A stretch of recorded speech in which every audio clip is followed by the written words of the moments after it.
अभिवादन स्वीकार कीजिए ब्रजेश मिश्रा का। और आप देखना शुरू कर चुके हैं द डिबेट। बहनों भाइयों, आज दो जोड़ियों का उत्तर प्रदेश में पॉलिटिकल पावर प्ले था।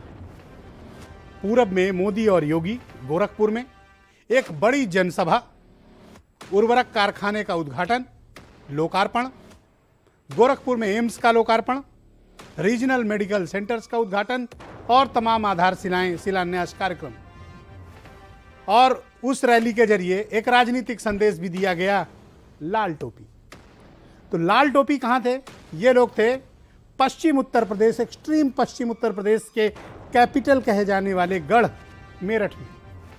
वहां अखिलेश यादव और जयंत की जोड़ी ने जमकर धमाल मचाया और उनकी रैली में आई भीड़ ने भारतीय जनता पार्टी को भी सोचने पर विवश किया।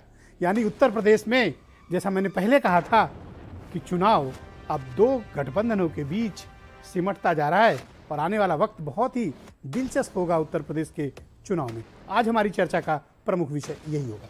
बहनों भाइयों, अब जब चुनाव को बहुत ही थोड़ा सा वक्त उत्तर प्रदेश में बचा है, 20 दिसंबर के बाद उत्तर प्रदेश में कभी भी आचार संहिता लगाई जा सकती है तकनीकी रूप से।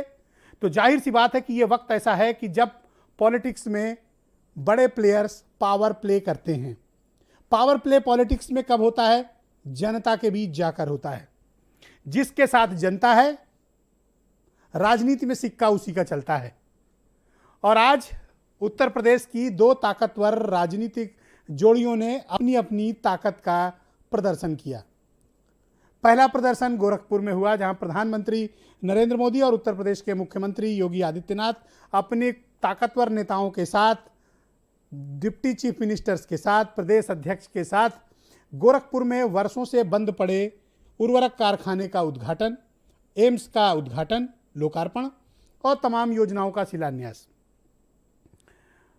ठीक ठाक भीड़ उसमें आई, काफी बड़ी तादाद में प्रधानमंत्री को लोग सुनने के लिए वहां पर गोरखपुर में जमा हुए। तो आज के ही दिन को चुना हुआ है समाजवादी पार्टी और राष्ट्रीय लोकदल ने। और जगह कहां चुनी? एक्सट्रीम वेस्ट, एक्सट्रीम पश्चिम, मेरठ। मेरठ के मैदान में आज अभूतपूर्व और बड़ी रैली अखिलेश यादव और जयंत चौधरी ने संबोधित की।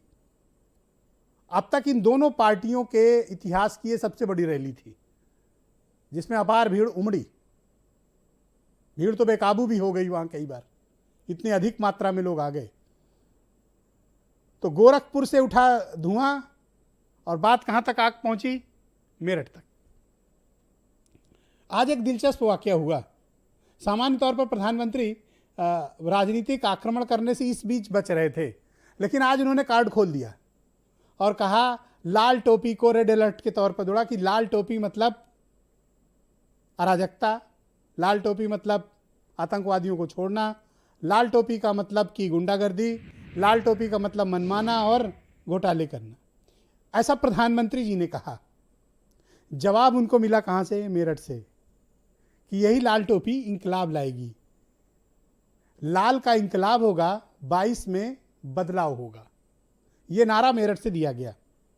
लड़ाई दिलचस्प होती जा रही है और यह दिलचस्प लड़ाई दो ध्रुवीय राजनीतिक व्यवस्था की तरफ बढ़ती जा रही है और यह गंभीर चिंतन का विषय है। एक अलायंस है जो भारतीय जनता पार्टी के नेतृत्व में एनडीए अलायंस, दूसरा जो समाजवादी पार्टी के नेतृत्व में सोशलिस्ट अलायंस है।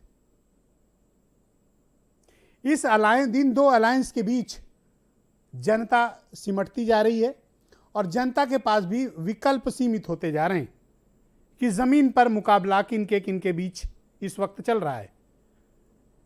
क्योंकि गाजीपुर में भी अखिलेश यादव को वही सपोर्ट मिल रहा है, बुंदेलखंड में भी वही सपोर्ट मिल रहा है जो उनको मेरठ में मिल रहा है। सामान्य तौर पर मेरठ में और एक्सट्रीम पश्चिम में समाजवादियों का बहुत ज़्यादा राजनीतिक प्रभाव नहीं था, लेकिन आज की रैली ने साफ कर दिया है कि अखिलेश यादव और जयंत चौधरी का पश्चिम में बड़ा होल्ड है। और ये भारतीय जनता पार्टी के लिए आज अखिलेश यादव और जयंत चौधरी की सभा में आई भीड़ चिंता का सबब होना चाहिए भारतीय जनता पार्टी के लिए। लेकिन समाजवादी पार्टी और बाकी दलों को ये सोचना होगा कि प्रधानमंत्री और मुख्यमंत्री को सुनने का क्रेज गोरखपुर में अभी भी है। वहाँ भी काफ़ी ठीक ठाक तादाद में जनता आई उनको सुनने। यानी मुख्य मुकाबला सिमटता जा रहा है भारतीय जनता पार्टी गठबंधन बनाम समाजवादी गठबंधन के बीच। तो उत्तर प्रदेश के प्रमुख मुद्दे क्या हैं? महंगाई, बेरोजगारी, किसान समस्या, महिलाओं की सुरक्षा, कामकाज में कमी, तमाम ये मसले हैं, शिक्षा, रोजगार, स्वास्थ्य, बिजली, ये सब प्रमुख मुद्दों में से एक हैं। तो क्या जनता ने पाला खींच दिया है और इन राजनीतिक दलों ने जनता की थाह लेकर अपनी अपनी स्थिति का आकलन कर लिया है कि किसके पास क्या है? इसमें कोई दो राय नहीं कि पश्चिम उत्तर प्रदेश भारतीय जनता पार्टी के लिए काफी चुनौतियों से भरा हुआ है। हालांकि पिछले चुनाव में गठबंधन के पास वहां बताने के लिए कोई बड़ी उपलब्धि नहीं थी, क्योंकि 136 सीटें जो पश्चिम उत्तर प्रदेश से आती हैं उनमें महज 22 सीटें समाजवादी पार्टी और राष्ट्रीय लोकदल के पास थी। 21 समाजवादी पार्टी और एक छपरौली की सीट आरएलडी की थी, जो बाद में भारतीय जनता पार्टी में उनका विधायक सम्मिलित हो गया। और मैं सहारनपुर से लेकर शाहजहांपुर तक के एरिया को पश्चिम उत्तर प्रदेश मानता हूं। यहां 136 सीटों में भारतीय जनता पार्टी का बड़ा राजनीतिक दबदबा 2017 के चुनाव में देखने को मिला।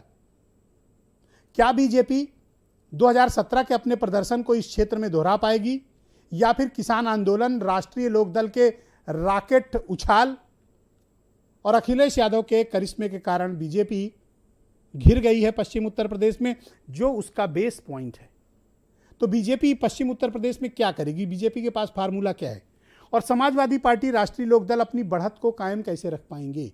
ये उनके समक्ष भी बड़ी चुनौती है कि ये जो भीड़ आ रही है यह वोट में कैसे कन्वर्ट होगी। यही चुनौती बीजेपी के सामने भी है कि भीड़ जो आ रही है उसको बूथ तक ले जाकर वोट कैसे लिया जाए।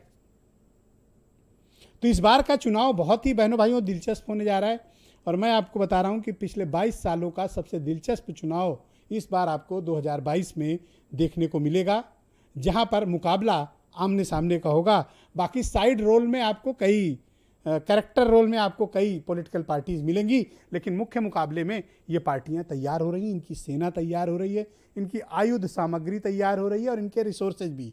और दोनों गठबंधनों के कार्यकर्ताओं का उत्साह भी देखने लायक है। तो आने वाला वक्त, अगले 80 दिन उत्तर प्रदेश की राजनीति, उत्तर प्रदेश के समाज और उत्तर प्रदेश के सामाजिक परिवेश के लिए बहुत ही महत्वपूर्ण साबित होने जा रहे हैं। और कमर की में बेल्ट बांध के रखिएगा, क्योंकि उत्तर प्रदेश के चुनाव बहुत ही रॉकेट टाइप से या बहुत ही तेज उड़ते हैं। तो मैं चाहता हूं कि आज के कुछ आप स्टेटमेंट सुने, लाल टोपी और उसके जवाब की और इंकलाब की, फिर मैं इस डिबेट को आगे बढ़ाता हूं।